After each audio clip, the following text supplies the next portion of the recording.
Welcome to Nightbound Whispers. Don't forget to like, subscribe, and comment. I put a lot of hard work into these videos, and your support keeps the darkness alive. Tell us in the comments where are you watching from and what time is it there so we know from which state people are watching. The countdown. The snow fell in thick curtains outside the Miller family's cabin, muffling the world in white silence. Sarah stood at the kitchen window, watching her breath fog the glass as she counted the cars in the driveway.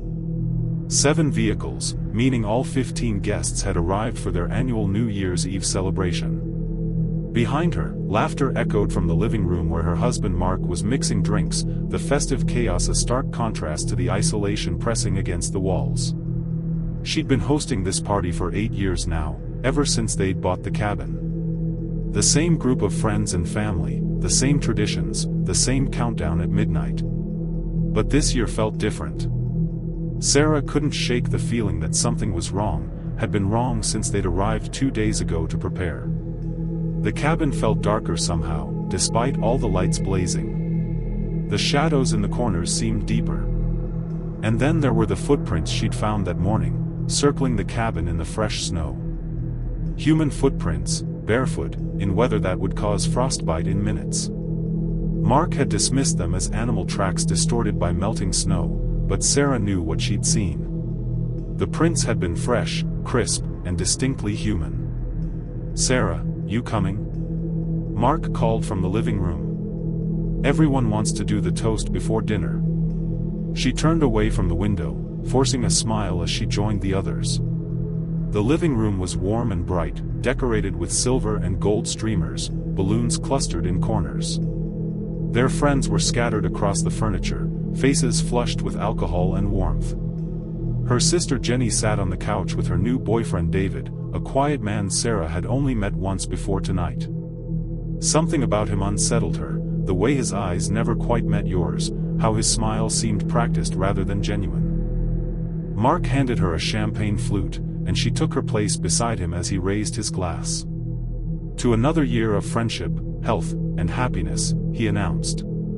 "And to leaving our troubles in the past where they belong." Everyone echoed the sentiment and drank. Sarah sipped her champagne, the bubbles sharp against her tongue, and tried to ignore the cold spot that seemed to follow her around the room. She'd noticed it yesterday too, a pocket of frigid air that moved independently of any draft. It was hovering near the fireplace now, making the flames dance and flicker despite the closed flue. Dinner was loud and chaotic, 18 people crowded around a table meant for 12, passing dishes and telling stories. Sarah found herself watching David more than she intended. He ate methodically, cutting his food into precise pieces, and rarely contributed to the conversation. When he did speak, his voice was soft, almost hollow. "How did you two meet?" Sarah asked Jenny during a lull in the conversation. Her sister's smile was radiant. "At a New Year's party, actually. Last year." "Isn't that perfect?" "At whose party?" Sarah pressed. Jenny's brow furrowed. "You know, I can't quite remember. It was such a blur. But David found me at midnight, right as the countdown ended. Like fate." David turned his pale eyes toward Sarah, and for just a moment, she could have sworn she saw something move beneath his skin, a shadow rippling across his face. She blinked, and he looked normal again, smiling that practiced smile. After dinner, some of the guests migrated to the game room while others remained in the living room watching the New Year's Eve broadcast from Times Square. Sarah excused herself to the kitchen to start cleaning up, grateful for a moment alone. She was elbow-deep in soapy water when the lights flickered. Once, twice, then steady again. The house had a generator, so power outages weren't catastrophic, but they were annoying. Sarah dried her hands and was reaching for her phone to text Mark when she heard it, footsteps on the porch. Slow, deliberate footsteps circling the cabin. Her heart hammered as she moved to the window. The porch light illuminated falling snow and nothing else. But the footsteps continued, clearly audible now, accompanied by what sounded like humming. A low, toneless sound that made her teeth ache. "Mark," she called, her voice sharper than intended. He appeared in the doorway, drink in hand. "What's wrong? Do you hear that? The footsteps?" He cocked his head, listening. The house had fallen quiet, as if everyone was holding their breath. The footsteps stopped directly outside the kitchen window. Sarah and Mark stared at the glass as a handprint appeared in the frost, fingers splayed, a handprint from the outside. Then another, and another, as if someone was pressing their hands against every window they could reach. The prints appeared in rapid succession, circling the cabin, dozens of them, too many to be one person. The humming grew louder, joined by other voices, a chorus of toneless sound that vibrated through the walls. The lights went out. In the darkness, someone screamed. Sarah felt Mark's hand find hers, gripping tight. The emergency lights kicked on, casting everything in a sickly green glow. The handprints were gone from the windows, but now they could see what was standing on the porch. People. Dozens of people, pressed against the glass, staring in with empty eyes. They were naked despite the freezing temperature, their skin blue-white with cold, or perhaps something else. Their mouths moved in unison, forming words Sarah couldn't hear through the glass but could somehow understand. "Let us in. It's almost midnight. Let us in." "What the fuck?" Mark breathed.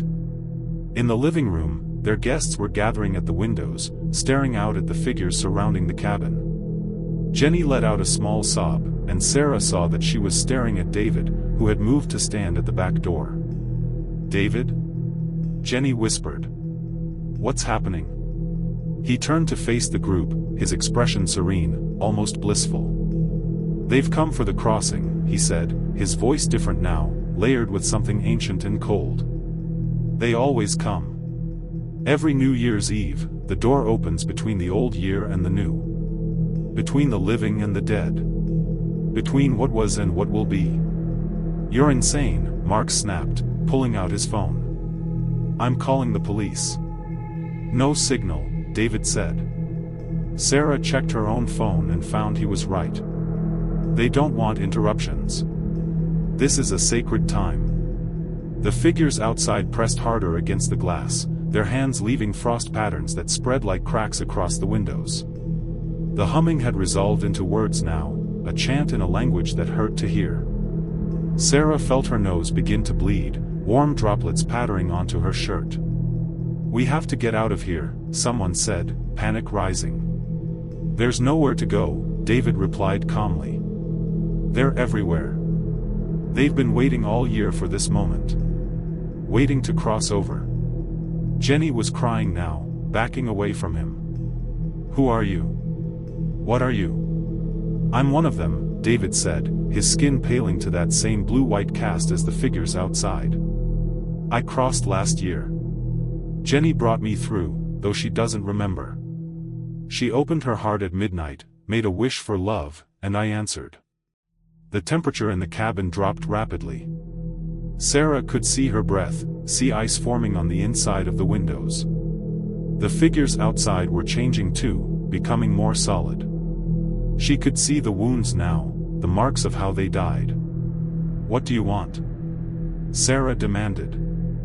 "To be remembered," David said. "We're the ones who didn't make it to this new year. Unless someone invites us in, acknowledges us, we remain forgotten." The windows shattered. The dead poured inside, their icy hands desperate but not violent. They touched everything, everyone, as if trying to remember warmth, life, existence. "Say our names," they cried. "Remember us." And Sarah understood. "I remember," she shouted. "You mattered. You lived. You are not forgotten." Others joined in, speaking names, stories, tragedies. The spirits slowed. Then faded. David looked at Jenny one last time. "Thank you," he whispered. "It's been lonely." He vanished. The clock read 11:59 p.m. As midnight arrived, they stood among broken glass and melting frost and spoke the names of the dead into the darkness. Outside, the snow erased the barefoot tracks. But they would remember.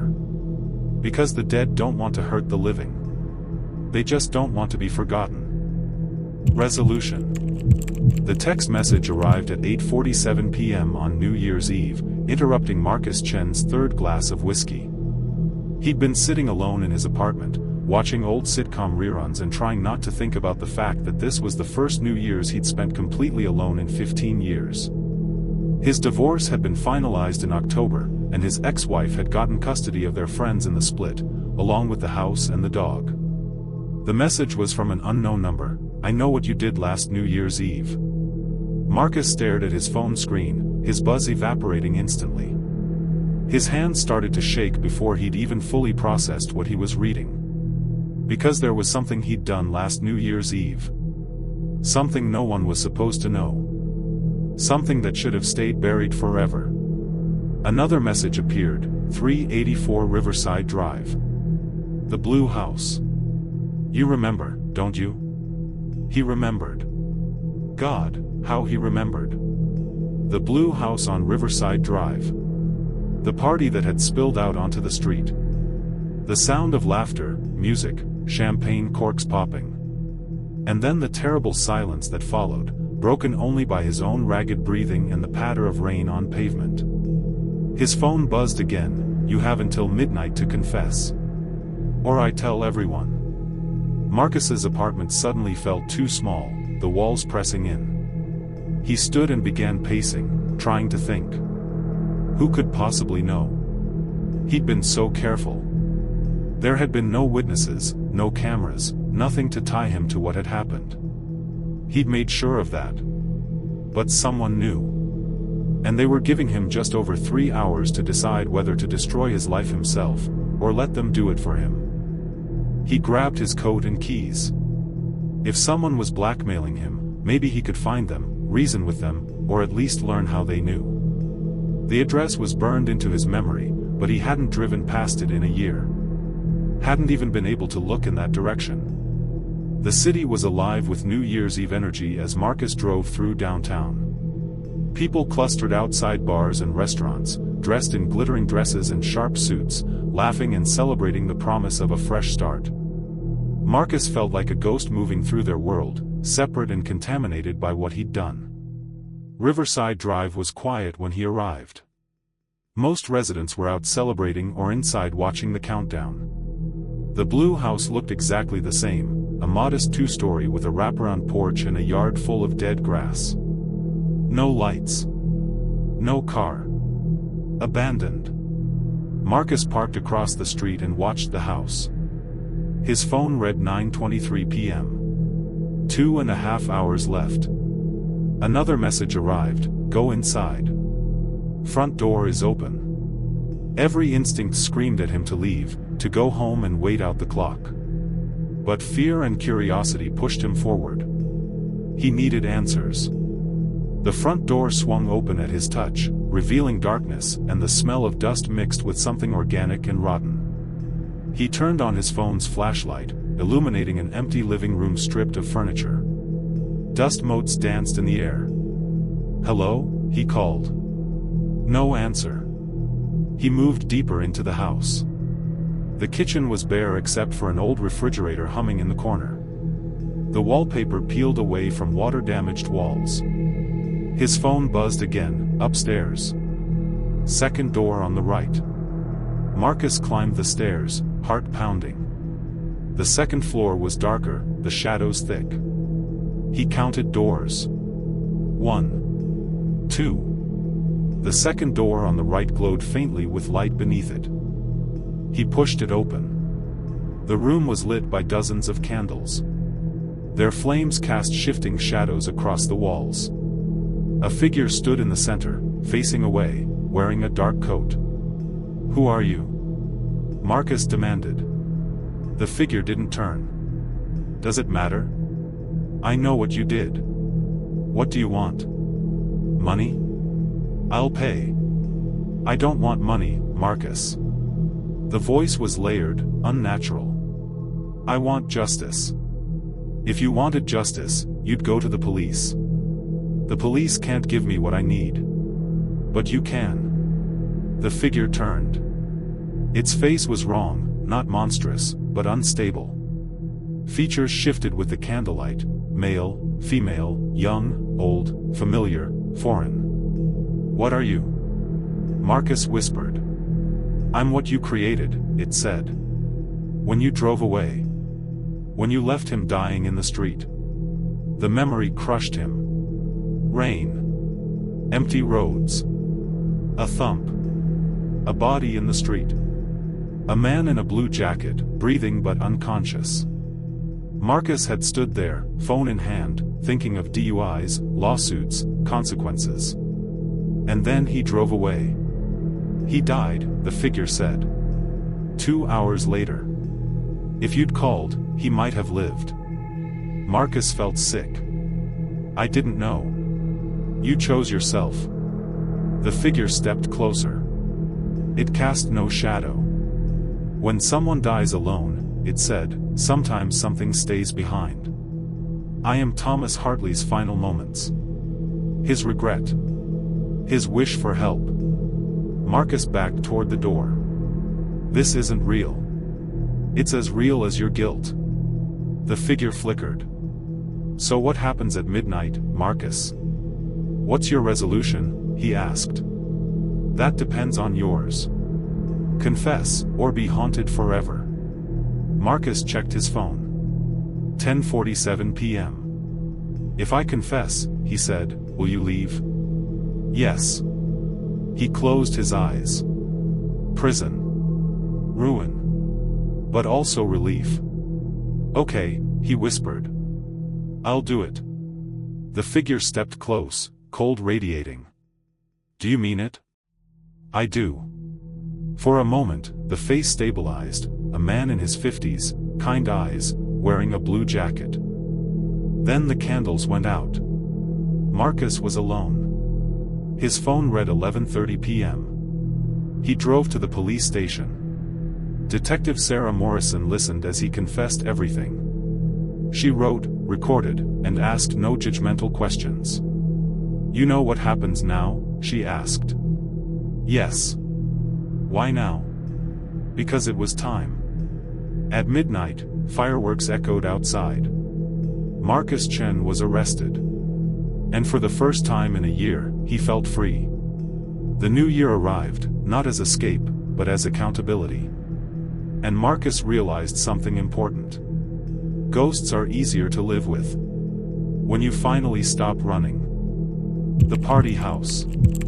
Elena Rodriguez had been cleaning houses for 23 years, and she thought she'd seen everything.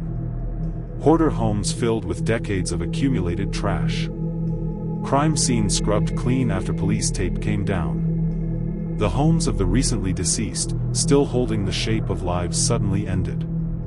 But she'd never seen anything like the house at 1247 Ashwood Lane. The realtor, a nervous woman named Patricia who wore too much perfume, had hired Elena's company to do a deep clean before showing the property. It had been empty for 3 years, ever since the incident, and needed to be made presentable. Patricia wouldn't say exactly what the incident was, but the price she was offering for the job suggested it was bad. Elena arrived on the morning of New Year's Eve with her usual partner, Maria, and 2 new employees who'd just started last week. The house was a sprawling mid-century modern, all glass and clean lines, situated on 2 acres of overgrown land. It should have been beautiful, but there was something wrong about it. The windows were too dark, almost opaque from the inside, and even in daylight, the house seemed to be generating its own shadows. "Creepy," Maria muttered as they unloaded supplies from the van. Elena couldn't disagree. She pulled out the key Patricia had given her and approached the front door. The lock turned smoothly, but the door stuck, as if something was holding it closed from the inside. She had to put her shoulder into it before it finally gave way with a sound like a gasp. The smell hit them immediately. Not decay or rot, but something else, something chemical and sweet, like overripe fruit mixed with chlorine. The interior was dim despite the wall of windows, and it took Elena's eyes a moment to adjust. The house was frozen in time. Champagne flutes still sat on the coffee table, some tipped over, their contents long since evaporated into crusty stains. Streamers and balloons hung from the ceiling, deflated and faded. A banner reading Happy New Year 2023 was stretched across one wall. And everywhere, there were dark stains on the carpet, the furniture, splattered across the walls. "What happened here?" whispered Carlos, one of the new employees. Elena didn't answer because she didn't know, and she wasn't sure she wanted to. She'd learned early in this job that sometimes ignorance was a blessing. "Let's just get to work," she said. "Maria, you start in the kitchen. Carlos and Jennifer, take the bedrooms upstairs. I'll handle the living room." They split up, and Elena began the methodical process of cleaning. She started with the champagne glasses, carefully collecting them and noticing that several had lipstick stains that hadn't quite rubbed off even after 3 years. Different colors. Different shades. Evidence of many people, many mouths, all celebrating together. As she worked, she couldn't shake the feeling that she was being watched. Several times she turned, certain she'd see someone standing behind her, but the room was always empty. The sensation grew stronger as the day wore on, as if the house was waking up around them, becoming aware of their presence. Maria came in from the kitchen looking pale. "Elena, you need to see something." The kitchen was worse than the living room. More stains, darker and more plentiful, covering nearly every surface. But what Maria wanted to show her was the calendar on the wall, still turned to December 2022. Someone had circled December 31st in red marker and written, "The last party." "What does that mean?" Maria asked. Elena studied the calendar. December was filled with notes, guest list finalized, 47 people. Decorations ordered. Champagne delivered. Someone had been planning a massive New Year's Eve party, had circled the date like it was the most important day of their life. "I don't know," Elena admitted. "But let's just focus on cleaning." They worked through the afternoon, and the house slowly began to look less like a crime scene and more like an abandoned home. But the wrongness persisted. Electronics turned on by themselves. Doors opened and closed. Temperatures shifted wildly. Around 4 p.m., Jennifer came downstairs looking shaken. "There's something you need to see. All of you." She led them to the master bedroom. One wall was covered in names, dozens of them, written in neat columns. 47 names. Elena Googled the first one. Sarah Mitchell. Deceased January 1, 2023. They were all the same. "They're all dead," she whispered. "These are the guests." The sun set. Darkness fell. And the house changed. Laughter filled the air. Champagne corks popped. Music played. The sounds of a party rose around them, invisible but overwhelming. The doors sealed. The windows locked. Then the lights flickered on. The ghosts appeared. 47 people, translucent and flickering, laughing and dancing, celebrating a year they would never see. At exactly 9 p.m., the coughing started. Gas. They watched the party die. Then it reset. Again. And again. They're trapped, Elena realized. And so are we unless we break the loop. They smashed a window, escaped, retrieved gas masks, and made a choice. They went back in.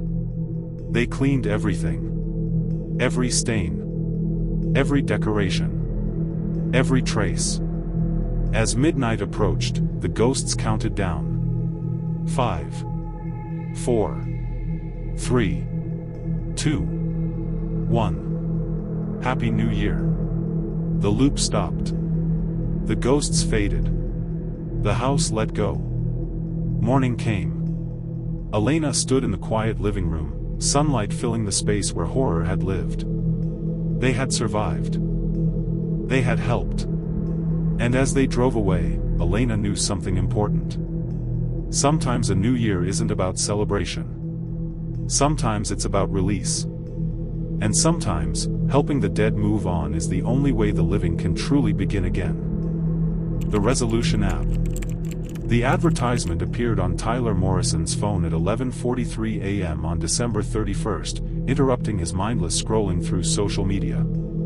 A simple banner ad with text that seemed to pulse with its own light: Resolution Tracker Pro, make 2026 your best year yet. Guaranteed. Tyler normally ignored ads, had even paid for premium versions of most apps just to avoid them. But something about this one caught his attention. Maybe it was the timing, coming as he sat in his apartment on New Year's Eve with no plans, no friends to celebrate with, no particular excitement about the coming year. Or maybe it was the word guaranteed that felt like a promise in a world where nothing was certain. He clicked the ad. The app download page was minimalist, almost stark. No company information, no user reviews, just a description: track your New Year's resolutions. Achieve your goals. Transform your life. Free to download. No hidden costs. Guaranteed results.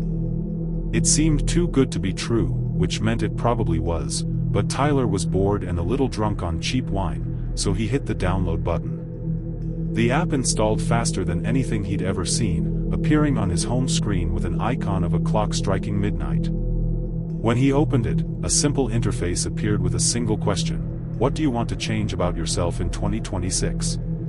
Tyler stared at the blinking cursor. What did he want to change? Everything, really. He was 32 years old, still working a dead-end job at a call center, living in a studio apartment that smelled like mildew, nursing a drinking problem he wouldn't quite admit to having. His last relationship had ended 2 years ago, and he'd barely tried to meet anyone since. He'd gained 40 pounds, stopped going to the gym, stopped caring about much of anything. But that was too much to type into an app. So he went with something simple: I want to be a better version of myself. The app processed his response for several seconds, longer than seemed necessary. Then new text appeared: goal accepted. To become a better version of yourself, you must complete 3 resolutions by midnight on December 31st, 2026. Resolution 1, lose 40 pounds and maintain weight. Resolution 2, earn a promotion or new job with 30% salary increase. Resolution 3, form meaningful relationship, romantic or deep friendship. Tyler blinked at the screen. The app had somehow known about the 40 pounds he'd gained, had quantified his vague desire to be better into specific, measurable goals. It should have creeped him out, but instead he felt a strange flutter of hope. Another message appeared: do you accept these resolutions? Tyler hesitated only a moment before typing, yes. Excellent. Your journey begins now. Remember, failure to complete all 3 resolutions by deadline will result in penalties. Penalties? Tyler frowned at the screen, but before he could type a response, the app shifted to a new screen showing his 3 resolutions with progress bars at 0%. There was also a countdown timer: 364 days, 12 hours, 17 minutes. The rest of New Year's Eve passed uneventfully. Tyler ordered pizza, watched the ball drop alone, and went to bed around 1 a.m. feeling that familiar mix of hope and cynicism that always accompanied a new year. He woke on January 1st to his phone alarm and a notification from Resolution Tracker Pro: good morning. Time to start working toward your goals. Today's task: go for a 30-minute walk. Tyler groaned but found himself getting dressed in old gym clothes. He bundled up against the cold and headed out, his phone tracking his movement through GPS. The walk was brutal. His lungs burned, his legs ached, and he was sweating despite the freezing temperature. But when he got home, the app chimed cheerfully: day 1 complete. Resolution 1 progress, 0.27%. Keep going. That night, the app assigned another task: review job listings for 30 minutes. Update resume. Days turned into weeks. Every morning brought new tasks. Some were expected.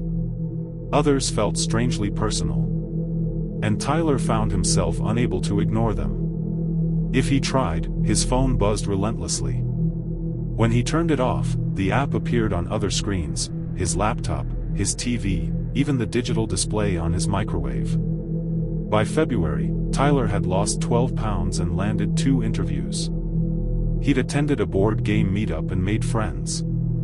The app was working. The penalties started in March. After a bad week, a message appeared, penalty phase initiated. Before he could react, $500 vanished from his account. The app couldn't be deleted. Couldn't be escaped. The months became a nightmare of obedience. Tyler improved, but at the cost of control. The app punished mistakes creatively, cruelly. Rachel noticed. He tried to escape. The app followed. By November, he had achieved everything. He was better. And empty. On December 31, 2026, the countdown reached 0. The app asked its final question. Freedom, or more improvement? Tyler chose. The app responded. New resolutions appeared. A new countdown began. Let's begin. Tyler went to bed knowing he had traded freedom for progress, autonomy for certainty. Outside, the city celebrated. Inside, a contract written in code tightened its grip. The new year had begun. And the app would make sure he kept his resolutions. Guaranteed. The champagne toast. The bottle of Dom Perignon sat in the center of Claire Whitmore's dining room table, an elegant focal point surrounded by 12 empty champagne flutes arranged in a perfect circle. The bottle was from 1996, the year Claire had been born, and had been given to her by her grandmother with specific instructions.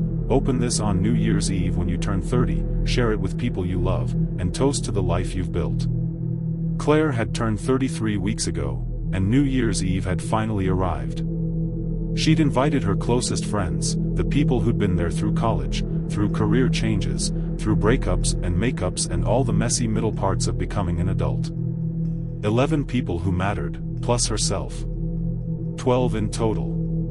She was arranging appetizers when the doorbell rang. First to arrive was Marcus, her best friend since freshman year, carrying a bottle of wine that he immediately declared was nowhere near as fancy as what you've got going on here. That's the point, Claire laughed, hugging him. This bottle has been aging longer than some of my friendships. Over the next hour, the others trickled in. Jessica and Tom, married for 3 years and still inseparable. David, her ex-boyfriend from college. Alicia and Morgan, newly engaged. Kevin, Sarah, Patricia, and Yuki from work. And finally Amanda, her cousin and childhood confidant. By 9 p.m., everyone had arrived, drinks were flowing, and the apartment buzzed with laughter. Claire felt a warmth that had nothing to do with alcohol. This was her life. These were her people. At 11:30, she called everyone to the dining room. The champagne bottle and 12 glasses waited. She lifted the bottle, feeling its weight, seeing the faded label marked 1996. My grandmother gave me this bottle when I was 16, she said. She told me to save it for tonight and share it with the people who truly mattered. She began removing the wire cage from the cork. There's one strange rule, she added. Everyone has to drink from these glasses. No substitutions. No skipping. Her grandmother had been eccentric, full of traditions and superstitions. The cork popped free, and Claire poured champagne into each glass. The liquid glowed gold, bubbling like bottled sunlight. Each person took a glass. Claire checked the clock. 11:47, 13 minutes to midnight. Make a silent wish for 2027, she said. At midnight, we toast. Conversation resumed, but Claire noticed something wrong. The bubbles in the champagne weren't random. They moved in deliberate patterns. In her glass, they seemed to form shapes. Others noticed too. The lights flickered and went out. The apartment fell into candlelit darkness. When they tried to leave, they couldn't. Invisible barriers blocked every exit. Panic set in. The clock read 11:53. Claire stared at the glowing glasses. The champagne pulsed now, faintly alive. "We have to drink it," she whispered. "My grandmother said everyone must drink at midnight." No one had a better explanation. At 11:58, the champagne began changing color. Red. Violet. Black. In her glass, the bubbles formed scenes from her life. Funerals. Graduations. First jobs. Around the table, everyone recognized their own memories swirling inside the liquid. 10 seconds. 5. 4. 3. 2. 1. "Happy New Year," Claire whispered, and drank. It didn't taste like champagne. It tasted like time. Like memory. Like every moment she'd ever lived. The room dissolved. She saw her grandmother decades earlier performing the same ritual. 12 people. 12 glasses. Every 30 years. A covenant binding lives together across generations. Then Claire was back in her dining room. They were bound. They could feel each other now. Thoughts. Emotions. Fears. Love. There was no undoing it. The barrier vanished. They could leave, but they would never truly be apart again. They were family now, bound by tradition older than any of them understood. The party continued quietly into the early hours of 2027. They talked about what they'd seen. What it meant. Dawn came. The bottles sat empty. Whatever came next, they would face it together. Claire raised her water glass in one last toast. "To family," she said. "The kind you're born into and the kind forced on you by magical champagne." They drank. Somewhere in the city, another 30-year countdown quietly began. The tradition continued. And Claire Whitmore, like the women before her, would have to live with what it meant to be chosen. The first to fall. The tradition at Rosewood Apartments was simple. The first person to fall asleep on New Year's Eve would have bad luck for the entire year. It was a superstition that had been passed down through generations of residents, silly and harmless, the kind of thing people joked about while secretly harboring a small kernel of genuine belief. Nathan Cross had lived in Rosewood for 3 years and had successfully avoided being the first to sleep every December 31st. He wasn't particularly superstitious, but why take chances? Besides, the all-night New Year's party that the building residents threw in the common area was usually fun enough to keep him awake until dawn anyway. But this year was different. Nathan had worked a double shift on the 30th and hadn't slept since then. He was running on 36 hours of consciousness, multiple energy drinks, and the desperate hope that he could make it just 12 more hours until January 1st. The party would keep him awake. The noise, the people, the general chaos, there was no way he'd fall asleep before dawn. He arrived at the common area at 9 p.m., already swaying on his feet. The room was decorated with streamers and balloons, a sad disco ball someone had found at a thrift store rotating slowly and casting fractured light across the walls. About 20 residents were already there, from old Mrs. Chen who lived alone on the first floor to the rowdy college students from the third-floor corner unit. "You look like death," observed his neighbor Amy, handing him a beer. "Maybe you should just go to bed and accept your fate." "Not a chance," Nathan said, though his eyes were already struggling to stay focused. "I'm making it to midnight if it kills me." "The legend isn't about making it to midnight," Amy reminded him. "It's about not being the first to fall asleep. You have to stay awake until someone else crashes first. Then I'll stay awake until dawn." Easy. It was not easy. By 10 p.m., Nathan had consumed 3 more beers and 2 energy drinks, trying to find the perfect balance of stimulation. His body was shutting down, sending increasingly desperate signals that he needed to lie down. His eyes burned, his thoughts moved through sludge, and every time he blinked, it took real effort to open his eyes again. "Tell me a story," he demanded of Amy. "Something interesting. Keep me engaged. You know the origin of the legend?" Amy asked, settling into a chair across from him. About the first person to fall asleep? It's just a stupid superstition. Maybe. But it started somewhere. Mrs. Chen told me the story once. Back in 1952, when this building first opened, there was a New Year's party just like this one. Everyone was celebrating, drinking, having a good time. And around 11 p.m., one of the residents, a young man named James Thurston, fell asleep on the couch in the corner. Everyone laughed about it, made jokes. He woke up around 12:30, embarrassed but fine. Nathan's eyes were drifting closed. Amy snapped her fingers in his face. "Stay with me." So James went home to his apartment, slept the rest of the night, and woke up on New Year's Day. But something was wrong. He felt different. Off. Like something had changed while he was asleep. What happened? Nathan asked, forcing his eyes open. Over the course of the year, his life fell apart.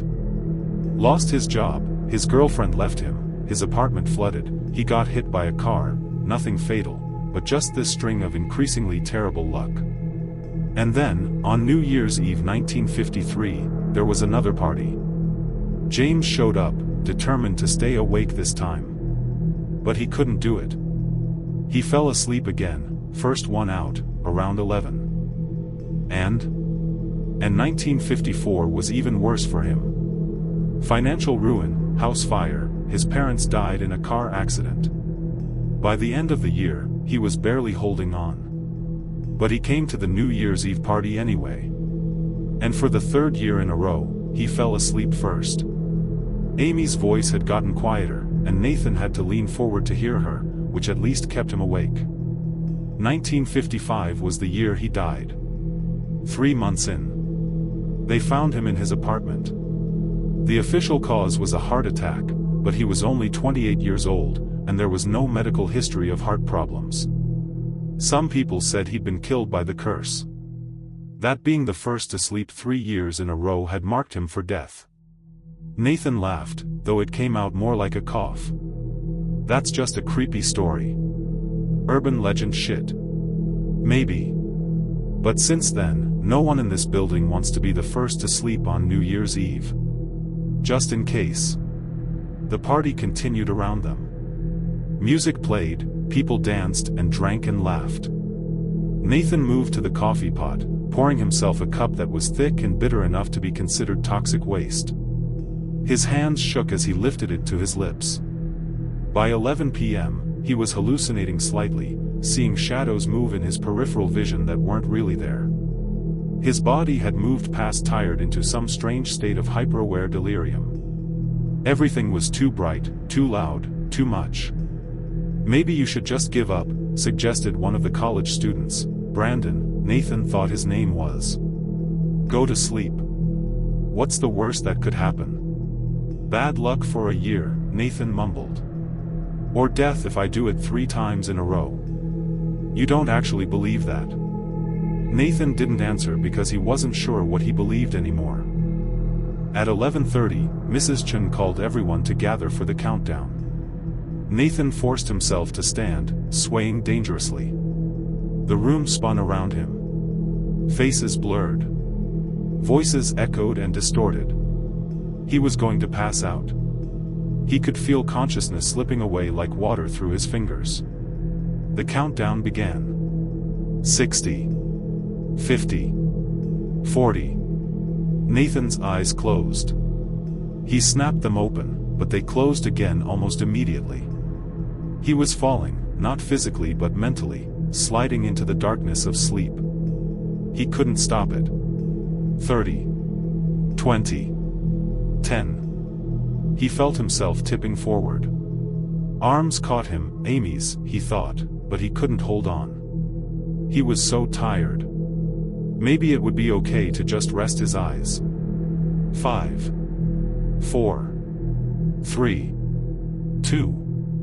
1. Happy New Year. Nathan's eyes snapped open. He was lying on the couch, Amy and Brandon holding him upright. The common room erupted into celebration. Champagne corks popped. People hugged and cheered. Did I? Nathan couldn't finish. You passed out, Amy said. About 30 seconds before midnight. You were the first. The room fell silent. Everyone was looking at him. Relief. Sympathy. Fear. It's just a superstition, he said weakly. No one answered. He went back to his apartment around 1 a.m. The space felt darker, colder. He checked the locks twice, then lay staring at the ceiling. When he finally slept, he dreamed of James Thurston, then woke gasping as James's face became his own. The year stretched ahead of him. 365 days of wondering if every setback was coincidence or curse. And when December came again, he would be ready. Because if the curse was real, and if he followed James Thurston's path, he had only 2 more years left. And that was 2 years too soon to die over a superstition that was no longer a joke. Not in Rosewood Apartments. The year ahead would tell him just how bad that luck could get. That was tonight's Whisper from the Shadows. Subscribe to Nightbound Whispers. And remember, the night is never truly silent.